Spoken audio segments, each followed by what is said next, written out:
Bismillahirrahmanirrahim. Assalamualaikum warahmatullahi wabarakatuh.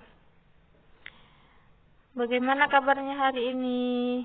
Semoga masih tetap semangat ya belajarnya, selalu sehat walafiat, dan senantiasa diberikan keberkahan dalam hidupnya oleh Allah Subhanahu wa Ta'ala. Amin. Selalu jaga kesehatan ya adik-adik. Baik, pada kesempatan hari ini kita masih melanjutkan materi kita tentang kuteguhkan imanku dengan ibadah pembelajaran Al-Quran Hadis kelas 7 semester 1. Sebelum kita memulai pembelajaran, marilah kita bersama-sama berdoa agar Allah Subhanahu wa Ta'ala memberikan kemudahan bagi kita untuk memahami pembelajaran hari ini. Diawali dengan membaca basmalah ya. Bismillahirrahmanirrahim. Rabbi zidni ilma warzuqni fahma waj'alni minas sholihin. Ya Allah, tambahkanlah aku ilmu dan berilah aku karunia agar dapat memahaminya, dan jadikanlah aku masuk ke dalam golongan orang-orang yang soleh. Amin.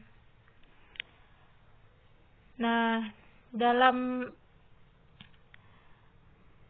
bab kuteguhkan imanku dengan ibadah ini ada dua pokok pembahasan ya. Yang pertama ada mutiara iman dalam diri manusia. Yang kedua ada ciri ibadah yang diterima Allah. Nah, pertemuan minggu lalu kita sudah membahas tentang mutiara iman dalam diri manusia. Jadi pertemuan hari ini kita akan membahas tentang ciri ibadah yang diterima Allah ya.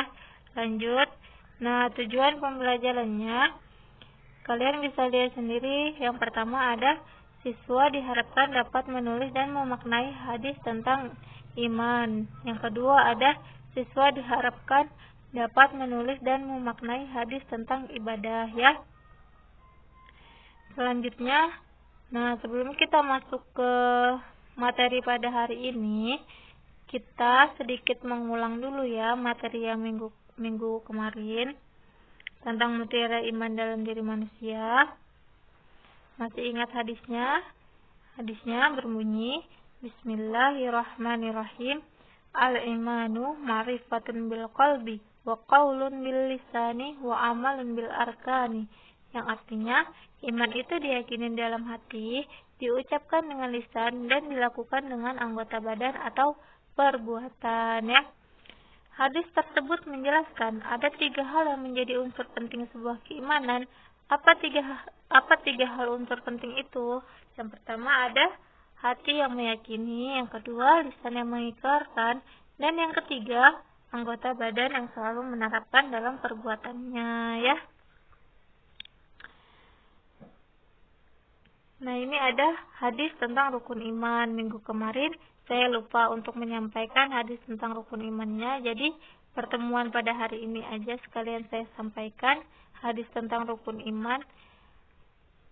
Hadis tentang rukun iman ini hadisnya berbunyi, Bismillahirrahmanirrahim. Antu'mina billahi wa malaikatihi wa kutubihi wa rusulihi wal yaumil akhiri wa tu'mina bil qadari khairihi wa syarrihi.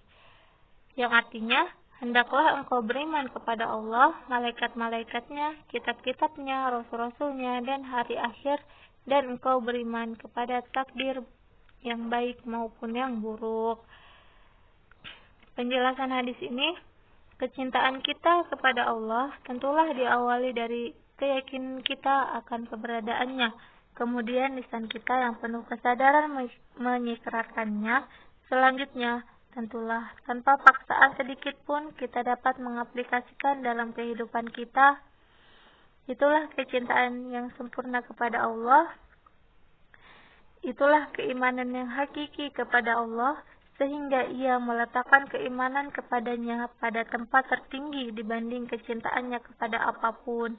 Begitu pula dengan rukun keimanan lainnya, karena tentulah tidak sempurna keimanan kita jika hanya mengimani Allah tanpa malaikatnya, kitab-kitabnya, rasul-rasulnya, hari akhir, dan takdir baik buruk yang kita terima ya. Selanjutnya kita masuk ke materi pada hari ini ya, tentang ciri ibadah yang diterima Allah. Apa sih ibadah itu? Ibadah diambil dari bahasa Arab ibadah yang artinya perbuatan atau pernyataan bakti terhadap Allah yang didasari oleh peraturan agama. Ciri ibadah yang diterima Allah. Ciri ibadah yang diterima Allah itu ada dua. Yang pertama, didasari keikhlasan karena Allah semata. Yang kedua, sesuai tuntunan Rasulullah Shallallahu Alaihi Wasallam ya. Nah, kita akan membahas yang pertama dulu. Yang pertama apa tadi? Didasari keikhlasan karena Allah semata. Rasulullah Shallallahu Alaihi Wasallam mengingatkan dalam hadisnya, Bismillahirrahmanirrahim. Ya ayyuhan nasu ahlisu a'malakum lillahi fa innallaha la yaqbalu minnal a'mali illa ma khalasalahu. Yang artinya, wahai manusia, ikhlaskan seluruh amalmu karena Allah. Sesungguhnya Allah tidak menerima suatu amal kecuali didasari keikhlasan karenanya. Hadis tersebut menjelaskan tentang pentingnya keikhlasan dalam beramal. Kunci diterimanya amal seseorang salah satunya adalah keikhlasan dalam niat. Jika amal itu tidak ikhlas karena Allah, sia-sialah amal itu meskipun amal itu baik. Contoh, janganlah kalian mengucapkan, ini demi Allah, ini demi kekeluargaan. Amalan seperti itu hanyalah untuk kekeluargaan saja, tidak sedikit pun karena Allah. Jadi, menduakan niat dalam beribadah atau beramal karena Allah dan yang lain tidak akan diterima Allah Subhanahu wa Ta'ala ya. Baik, selanjutnya yang kedua tadi ada sesuai tuntunan Rasulullah Shallallahu Alaihi Wasallam. Selain keikhlasan, ada hal penting lain yang harus dipahami bagi setiap muslim dalam melaksanakan ibadah sebagai aktualisasi keimanan, yaitu melaksanakan seluruh amal perbuatan dengan tidak asal-asalan dalam menjalankan dan sesuai dengan apa yang telah diajarkan oleh Rasulullah ya. Tadi tentang sesuai tuntunan Rasulullah. Adapun contoh ibadah dalam kehidupan sehari-hari, yaitu ini materi tambahan aja ya, nggak termasuk dengan sesuai tuntunan Rasulullah Shallallahu Alaihi Wasallam.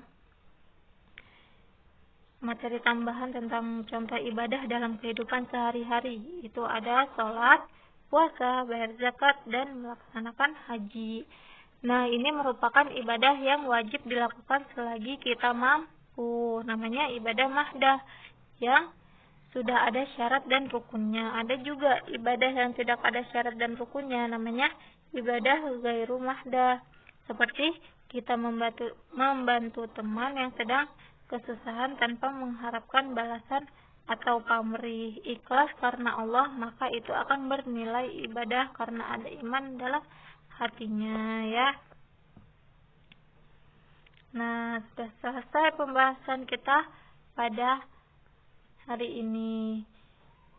Ini ada tugas untuk kalian.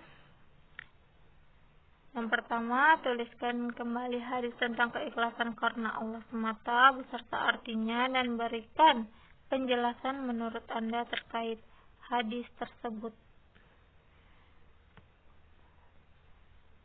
Yang kedua, apa salah satu syarat diterimanya suatu ibadah? Yang ketiga, sebutkan contoh ibadah dalam kehidupan sehari-hari. Sudah kita bahas semua ya. Selamat mengerjakan. Batas waktu pengumpulan sampai hari Jumat jam 2 siang ya, ditunggu. Sekian.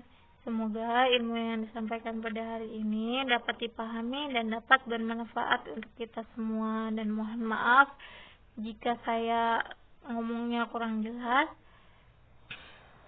Mohon maaf jika saya banyak salah kata, karena kita sama-sama belajar di sini ya. Sekian, terima kasih. Assalamualaikum warahmatullahi wabarakatuh.